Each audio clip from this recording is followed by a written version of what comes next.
sa atong balita sa lokalidad. Gianunsyo sa kagamhanang lalawigan sa Bohol ang suspension sa klase sa tibuok ka probinsya sugod karong adlaw Huwebes. Hangtod kanaugma Pebrero 6 sa tungod sa hulga sa tropikal na depresyon Basyang. Kini ang gipahibalo ni Bohol Provincial Governor Enrico Ares Umentado sa iyahang gipaambit niadtong Miyerkules sa Pebrero 4. Matud pa niini nga mao nga desisyon sa suspension sa klase kay mugna sa rekomendasyon sa Bohol Provincial Disaster and Management Council kun PDRRMC atol sa natapos nga pre-disaster risk assessment meeting sa Bohol Provincial Capital. Gitato sa opisyal nga gisiguro asab nila nga andam ang mga departamento sa Kapitolyo sa Bohol ug uban pa nga mga ahensya sa gobyerno alang kana sa epekto sa pag-abot sa bagyo nga Basyang sama sa pagbaha ug pagdahili sa yuta.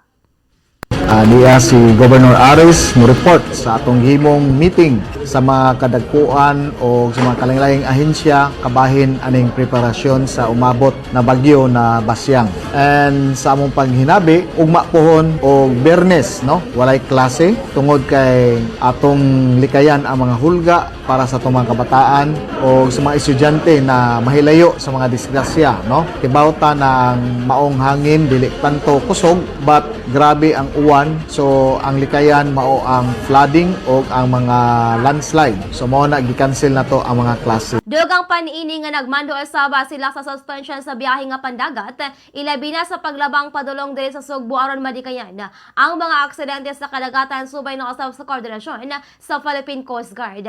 Mensahe niini sa mga bulanon nga permi nga magpabilin nga arato sa panahon sa pag-bag-o nga bagyo o ang mangandama samtang aduna pay panahon. So sama sa pagpangandama sa kagamhanang lalawigan.